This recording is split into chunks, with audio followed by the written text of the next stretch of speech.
వీక్షకులందరికీ నమస్కారం. ఆగస్టు నెలలో వృషభ రాశి వారికి ఏ విధమైనటువంటి ఫలితాలు కలగబోతున్నాయో ఈ కార్యక్రమం ద్వారా తెలుసుకుందాం. ముఖ్యంగా వృషభ రాశి వారికి ఉండేటువంటి గ్రహస్థితిని గమనిస్తే ఈ రాశి వారికి ఈ నెలంతా కూడా జన్మ రాశి యందు గురుకుజుల యొక్క సంచారం ఉంటుంది. లాభస్థానంలో రాహు యొక్క సంచారం ఉంటుంది. దశమ కేంద్రంలో శనేశ్వరుని యొక్క వక్రగతి తాలూకు ఫలితాలు ఉంటాయి. అలాగే ఈ రాశికి తృతీయ స్థానమందు రవి 16వ తారీఖు వరకు, ఆగస్టు 16 వరకు రవి యోగిస్తే 16వ తారీఖు దాటాక అర్ధాష్టమ రవి దోషం ఉంటుంది. అలాగే ఈ రాశ్యాత్తు పంచమ కోణంలో శుక్రుడు యోగిస్తూ ఉన్నారు. తృతీయ స్థానమందు బుధుని యొక్క సంచారం ఉన్నది. ఇది క్లుప్తంగా ఈ మాసంలో వీరికి ఉండేటువంటి గ్రహస్థితి.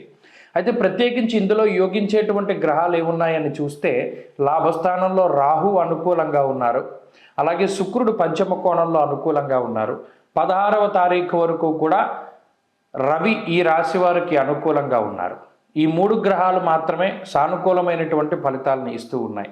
మరి పీడించేటువంటి గ్రహాలను కనుక పరిశీలన చేస్తే జన్మరాశి యందే స్థితిని పొంది ఉన్నటువంటి గురుడు, అలాగే కుజగ్రహము, అలాగే 16వ తారీఖు దాటిన తర్వాత ఉండేటువంటి రవిగ్రహము, బుధుని యొక్క బలం లేదు, శని బలం లేదు. ఇవి ప్రధానంగా ఏడిపించేటువంటి గ్రహాలు. మరి ఈ గ్రహస్థితి అటు ఆర్థిక పరిస్థితి పైన గనక మనం ప్రభావాన్ని గనక తీసుకుంటే జన్మ కుజుడు, జన్మ గురుడు ఈ 2 గ్రహాలు జన్మరాశిలో సంచారం చేస్తూ ఉన్నారు. కాబట్టి కొంత ఆర్థికపరమైనటువంటి విషయాలలో మిమ్మల్ని మీరు కొంత రిస్ట్రిక్ట్ చేసుకోవడానికి, అంటే మిమ్మల్ని మీరు కొంత ఒక పరిమితి చేసుకోవడానికి ఈ గ్రహస్థితి అవకాశాన్ని కల్పిస్తుంది. అంటే మనం ఇంతే ఖర్చు పెట్టుకోవాలి, గత మాసంతో పోల్చుకుంటే ఈ మాసంలో డబ్బును మనం ఎక్కువగా కాపాడుకోవాలి, అన్యాక్రాంతం కాకుండా ఎక్కువగా ధనాన్ని ఖర్చు పెట్టుకోకుండా మనం ఇంత పరిమితిలో మాత్రమే ధనాన్ని ఖర్చు పెట్టాలి, అంటే ఇంత లిమిటెడ్గా మనం ఖర్చులు పెట్టుకోవాలి అనేటువంటి ధోరణిలో మీ యొక్క ప్రణాళికలు ఉంటూ ఉంటాయి. అయితే ఆదాయ మార్గాలను కనుక పరిశీలన చేస్తే ఆదాయ మార్గాల్లో ఏ విధమైనటువంటి ఇబ్బందులు లేవు. మీకు వచ్చేటువంటి ఆదాయ మార్గాలు ఏవైతే ఆదాయం వస్తూ ఉన్నదో ఆ మార్గాల ద్వారా సక్రమంగా ఆదాయం మీ చేతికి వచ్చేస్తూనే ఉంటుంది. కానీ ఇక్కడ శుభ కార్యక్రమాలకి ధనాన్ని ఖర్చు పెడుతూ ఉండడం, వాహనాలు, ఇళ్ళు, స్థలాలు, పొలాలు వగైరా కొనుగోలు చేయడానికి, ఎలక్ట్రానిక్ వస్తువులు ఇటువంటి వాటిని కొనుగోలు చేయడానికి కొంత ధనాన్ని ఖర్చు పెట్టవలసి రావడం, ఇటువంటి వాటి వల్ల అనుకోనటువంటి ఖర్చు ఈ మాసంలో వృషభ రాశి వారికి ఎక్కువగా ఉంటుంది. అయితే ఈ ఖర్చు పెట్టేటువంటి డబ్బంతా కూడా మనం ఖచ్చితంగా ఖర్చు పెట్టాలి, ఎక్కడా దీంట్లో మనం కాంప్రమైజ్ అయ్యే ప్రసక్తి లేదు అనుకునే వీరు ఖర్చు పెడుతూ ఉంటారు.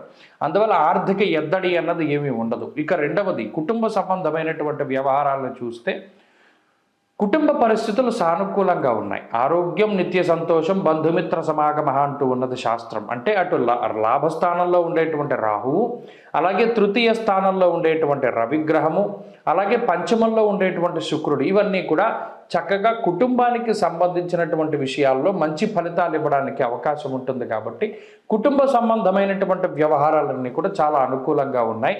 కుటుంబ సభ్యులతోటి సఖ్యత ఉండడం, వారు మీరు చెప్పింది వినడం, లేదా మీరు వారు చెప్పినటువంటి వాటిని వింటూ ఉండడం ఇత్యాది అంశాలన్నీ కూడా చాలా అనుకూలంగా ఉన్నాయి.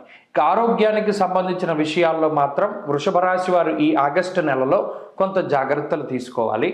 జన్మకుజుడు, జన్మగురుని యొక్క దోషాలు ఉన్నప్పుడు ఎక్కువగా మీకు సంబంధం లేనటువంటి విషయాలలో మీ ప్రసక్తి రావడం వల్ల అటు మీరు కోపోద్రిక్తులై, అంటే కోపంలో తీసుకున్నటువంటి నిర్ణయాల వల్ల కానీ, లేదా తప్పక అనుకోని పరిస్థితుల్లో ఇచ్చినటువంటి మాట ఏదైతే ఉన్నదో ఆ మాట వల్ల ఏదైనా ఇబ్బంది పడేటువంటి అవకాశాలు కానీ ఎక్కువగా ఉన్నాయి.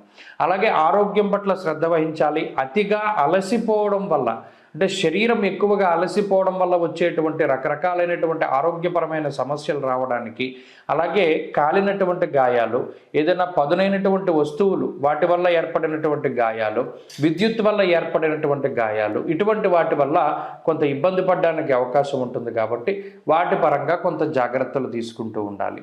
అలాగే ఉద్యోగ వ్యాపారాలకు సంబంధించినటువంటి విషయాలు సానుకూలంగా ఉన్నాయి. ఉద్యోగంలో ఒత్తిడి ఉన్నప్పటికీ కొంత మీకు ఉపశమనం ఉంటుంది. ఉద్యోగపరంగా సానుకూలమైనటువంటి పరిస్థితులే గోచరిస్తూ ఉన్నాయి. వ్యాపార లాభానికి అవకాశం ఉంటుంది.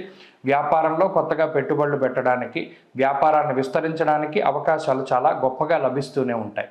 విద్యార్థులకి గ్రహస్థితి సాధారణంగానే ఉన్నది. మరీ ముఖ్యంగా విదేశీ విద్య, పోటీ పరీక్షలు, అలాగే మౌఖిక పరీక్షల్లో సానుకూలమైనటువంటి పరిస్థితులు ఉన్నాయి. స్థానచలనానికి అవకాశం ఉన్నది. ప్రత్యేకించి స్త్రీలకి అవకాశాలను కనుక మనం పరిశీలన చేస్తే ఈ గ్రహస్థితి స్త్రీలకి చాలా ఎక్కువగా ఉపయోగపడుతూ ఉంటుంది. ప్రత్యేకించి అధిక సంఖ్యలో గ్రహాలు యోగిస్తూ ఉన్న కారణం చేత స్త్రీలకి, ఎవరైతే గృహిణులు ఉన్నారో వారు చాలా కాలంగా మనం ఈ ఆభరణాలు ధరించాలి, లేదా ఈ బంగారపు వస్తువులు కొనుక్కోవాలి, ఇటువంటి కోరికలు ఎవరికైతే ఉన్నాయో అవన్నీ కూడా సిద్ధించడానికి అవకాశం ఉంటుంది. నచ్చినటువంటి వస్తువులు, నచ్చినటువంటి వస్త్రాలు, ఇటువంటి వాటిని కొనుగోలు చేయడానికి, సమాజంలో మీకంటూ ఒక ఉన్నతమైనటువంటి స్థితి ఉంది అని 10 మందికి తెలియపరచడానికి, ఇటువంటి వాటికి ఈ మాసంలో ప్రత్యేకమైన అవకాశాలు ఉన్నాయి. అలాగే ఆరోగ్య పరిస్థితులు, సంతాన పరిస్థితులు బాగున్నాయి. ఇక ఉద్యోగ వ్యాపారాలు చేసేటువంటి స్త్రీలకి సైతం ఈ గ్రహస్థితి చాలా సానుకూలంగా ఉంటుంది. వృషభ రాశి వారు ఈ మాసంలో, ప్రత్యేకించి ఆగస్టు మాసంలో మంచి అనుకూలమైనటువంటి ఫలితాలని సాధించడానికై జన్మకుజుని యొక్క దోషాన్ని తొలగించుకోవడానికి సుబ్రహ్మణ్య ఆరాధన ఎక్కువగా చేస్తూ ఉండాలి. ప్రత్యేకించి సర్పసూక్తంతో షష్ఠి తిథి ఉన్నటువంటి రోజున సుబ్రహ్మణ్య స్వామికి అభిషేకం కానీ, లేదా కందులు లేదా కందిపప్పు మంగళవారం దానం చేయడం వల్ల కానీ, సుబ్రహ్మణ్య భుజంగ స్తోత్రాదులు చదవడం వల్ల కానీ మంచి ఫలితాలు రావడానికి అవకాశం ఉంటుంది. స్వస్తి. జూలై 16వ తారీఖు నుండి దక్షిణాయనం ప్రారంభమవుతుంది.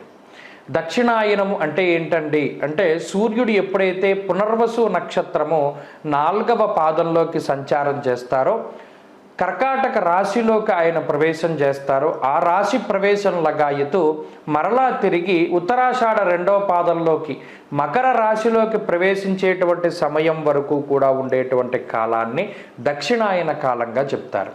దక్షిణాయనము అంటే దక్షిణ అయనము, మనకి రామ అయనము అంటే రాముడి యొక్క ప్రయాణం అని.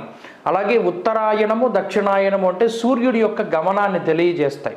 మీరు గమనిస్తే ఇప్పుడు ఇప్పుడు ప్రతిరోజు సూర్యుడు ఉదయించేటువంటి దిక్కును కనుక చూస్తే, అంటే మీరు ఇంటి దగ్గర ఉండి చక్కగా మీరు తూర్పు సింహద్వారం అయితే తూర్పు సింహద్వారం, లేదా ఏ సింహద్వారం అయినా తూర్పు వైపు ఉండేటువంటి ద్వారం దగ్గర నిలబడండి. ప్రతిరోజు ఉదయం సూర్యుడు ఏ దిక్కున ఉదయిస్తున్నాడో మీరు పరిశీలన చేయండి. ఈ దక్షిణాయనం ప్రారంభమయ్యే దగ్గర నుండి పూర్తయ్యేంత వరకు గనక మీరు పరిశీలన చేస్తే, తూర్పు ఇలా మీ ఎదురుగుండా ఉన్నట్టయితే సూర్యుడి యొక్క ఉదయించేటువంటి స్థితి మారుతూ ఉంటుంది. అంటే ఈ దక్షిణం వైపు ఆయన ప్రయాణం చేస్తాడు. భూమి యొక్క కదలిక మాదిరిగా ఉంటుంది. ఎప్పుడైతే మరలా ఉత్తరాయణం ప్రారంభమవుతుందో ఆయన మరలా ఉత్తరానికి వెళ్ళిపోతూ ఉంటాడు. ఈయన ఉత్సాహానికి కారకులు, ఆరోగ్యానికి కారకులు. అలాగే జీవితంలో మనం ఏది సాధించడానికైనా సరే రవిగ్రహం చాలా ముఖ్యం. గ్రహరాజు అయినటువంటి రవి ఆయన ప్రతికూలంగా ఉన్నప్పుడు ఆరోగ్యపరంగా కొన్ని చికాకుల్ని కలగజేస్తారు. అలాగే ఉత్సాహ భంగానికి కారణమవుతారు. అనగా ఎప్పుడైతే అనారోగ్య సమస్యలు వస్తాయో మనం అంత ఉత్సాహంగా ఉండలేం కదా, అలా ఉత్సాహానికి ఇబ్బంది వాటిల్లుతుంది. దానితో పాటుగా జీవితం అంతా కూడా కొంత ఇబ్బందికరంగా ముందుకు సాగుతుంది. అంత ఆశించినటువంటి స్థాయిలో ఉండదు అనేటువంటి విషయాన్ని మనం దృష్టిలో పెట్టుకోవాలి.